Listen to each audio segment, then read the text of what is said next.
Hello students, welcome to my channel. Solve करेंगे 7.2 का question number 2। Find the coordinates of the points of trisection of the line segment joining 4, -1 and -2, -3।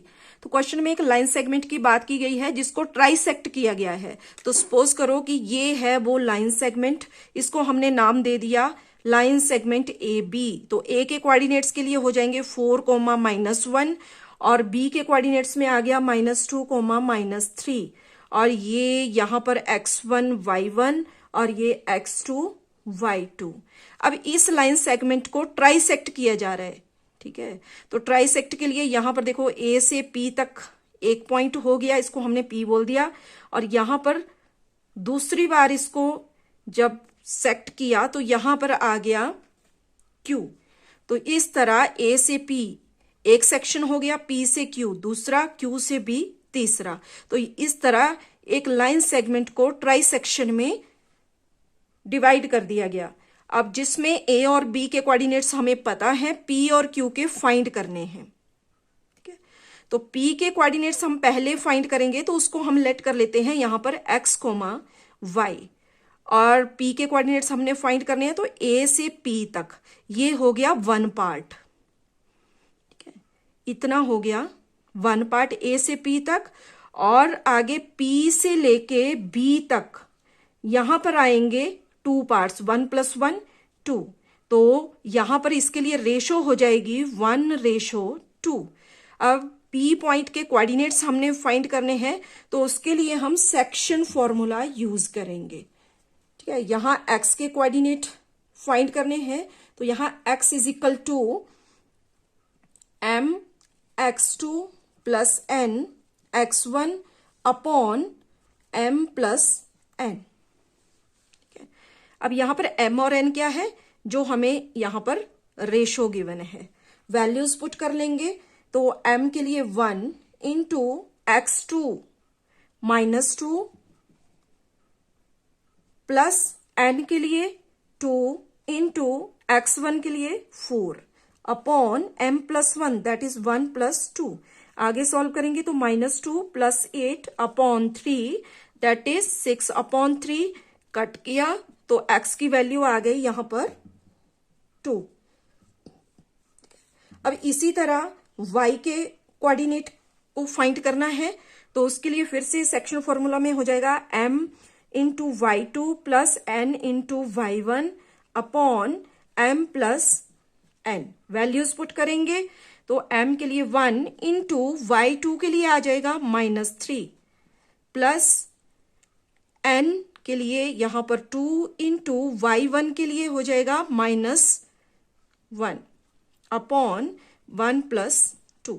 तो यहां -3 -2 upon 3 that is -5 upon 3। तो P के coordinates में आ जाएगा यहां पर -5, सॉरी x का कोऑर्डिनेट है यहां पर 2,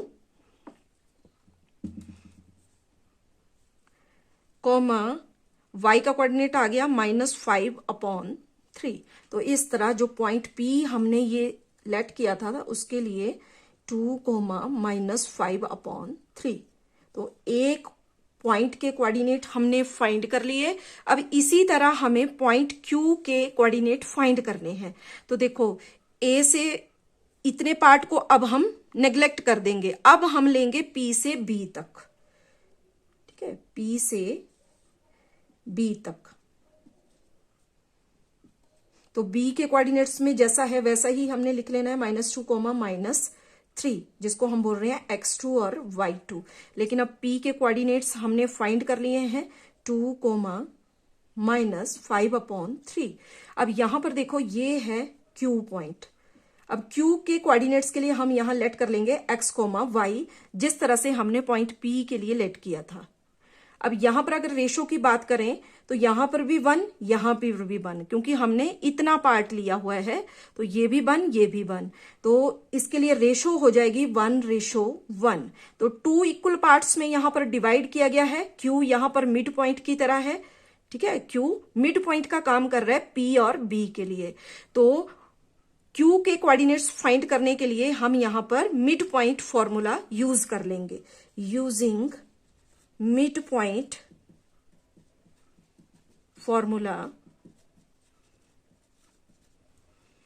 ठीक है, कोऑर्डिनेट्स ऑफ क्यू, ठीक है। तो क्यू के कोऑर्डिनेट्स के लिए पहले हम एक्स की वैल्यू फाइंड करेंगे। तो एक्स के लिए हो जाएगा यहां पर, एक्स की वैल्यू के लिए x1 प्लस x2 अपॉन 2, ठीक है। ये हमने मिड पॉइंट फॉर्मूला यूज कर लिया एक्स की वैल्यू फाइंड करने के लिए, एक्स का कोऑर्डिनेट फाइंड करने के लिए। तो इसमें x1 के लिए देखो, x1 ये है 2, यहां पर x1 है, और -5/3 जो है वो x2 है, ठीक है। सॉरी, ये y2 y1 और 2 आ गया यहां पर x1 y1 और यहाँ x2 y2। तो x1 के लिए है यहाँ 2 प्लस x2 के लिए है -2 अपॉन 2। तो 2 - 2 0/2 इज इक्वल टू 0।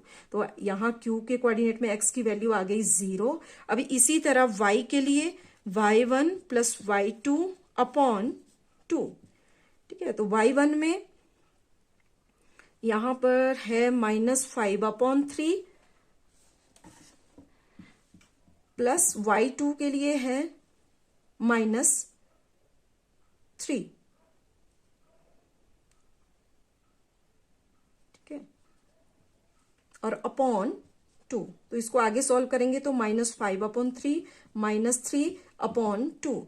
अब इस ऊपर वाले पार्ट को सॉल्व करेंगे तो यहाँ 3 और 1 का एलसीएम लिया तो 3 ही आएगा, और ऊपर हो जाएगा -5 और -9, और अपॉन में 2 हमने एज इट इज यहां पर लिख लिया। तो ये हो जाएगा -14/3/2, -14/3 मल्टीप्लाई 2 का रेसिप्रोकल हो जाएगा 1/2, 2 1 जा 2 7 जा। तो यहाँ y के कोऑर्डिनेट में बच गया -7/3, ठीक है। तो q के कोऑर्डिनेट्स में हमने फाइंड कर लिया 0, -7/3, और यही वो दो पॉइंट हैं p और q जिनके कोऑर्डिनेट्स हमें फाइंड करने थे। तो यही हो जाएगा यहां पर हमारा आंसर। Thank you.